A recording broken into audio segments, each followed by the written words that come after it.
Assalamualaikum warahmatullahi wabarakatuh. Perkenalkan, nama saya Nur Asita dengan NIM B23061040. Saya mahasiswa S1 Kebidanan Universitas Megabuana Palopo. Pada kesempatan kali ini saya akan membawakan tugas dari mata kuliah Pelayanan Promotif dan Preventif pada IMS oleh dosen pengampu Ibu Rismawati SST MKes dengan judul Evidence Based terkait upaya promotif dan preventif IMS dalam pelayanan kebidanan. Penyakit infeksi menular seksual adalah penyakit infeksi yang ditularkan melalui kontak seksual, baik melalui vaginal atau melalui oral atau mulut maupun anal atau anus. Penularan penyakit ini pun bisa melalui darah, sperma ataupun cairan tubuh lainnya. Penyakit infeksi menular seksual bisa terjadi akibat beberapa hal. Yang pertama, karena bakteri seperti Chlamydia trachomatis menyebabkan chlamydia, Treponema pallidum menyebabkan sifilis, dan Neisseria gonorrhoeae menyebabkan gonorrhea. Kemudian yang kedua, penyebab karena virus seperti Human papillomavirus menyebabkan kutil kelamin dan Human immunodeficiency virus menyebabkan HIV. Kemudian penyebab yang ketiga itu parasit yang menyebar melalui cairan tubuh. Gejala penyakit infeksi menular seksual.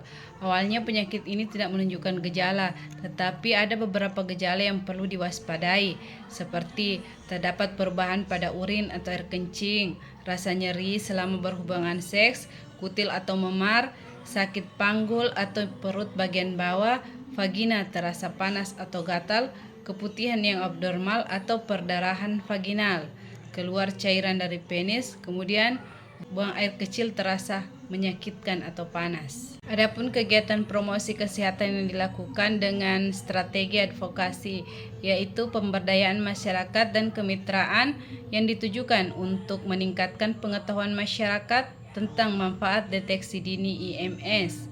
Yang kedua, meningkatkan pengetahuan dan tanggung jawab ibu hamil, ibu nifas, pasangan, keluarga, dan masyarakat untuk kesehatan bayinya, perilaku hidup bersih dan sehat, pemberian makanan pada bayi, serta meningkatkan peran serta masyarakat dalam menjaga keluarga sehat sejak dalam kehamilan.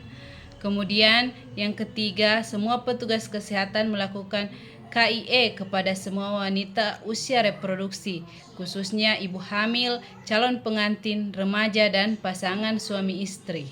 Adapun cara pencegahan penyakit infeksi menular seksual, yaitu hindari melakukan hubungan seksual lebih dari satu orang, rutin menjaga kebersihan vagina, selalu menggunakan alat pengaman saat berhubungan intim seperti menggunakan kondom lateks yang baru dan benar sebelum melakukan tindakan seks apapun.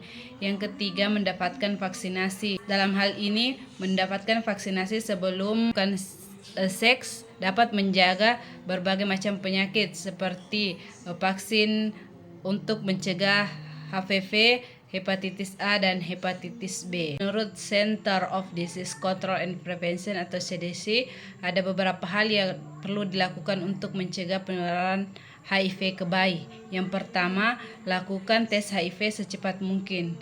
Bila ibu atau pasangan terlibat perilaku yang membuat ibu beresiko terkena HIV, lakukan tes lagi pada trimester ketiga. Kemudian yang kedua, minum obat pencegah HIV bila ibu tidak mengidap HIV tetapi beresiko. Yang ketiga, minum obat untuk mengobati HIV, yaitu meminum obat seperti yang sudah diresepkan oleh dokter selama kehamilan dan persalinan. Hal itu bisa mengurangi resiko ibu menularkan HIV ke bayinya menjadi 1% atau kurang.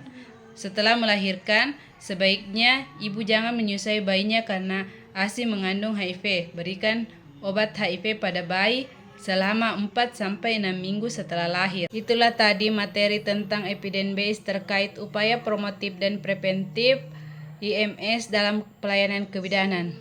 Jika ibu mengalami salah satu gejala atau beresiko, sebaiknya menghubungi fasilitas kesehatan.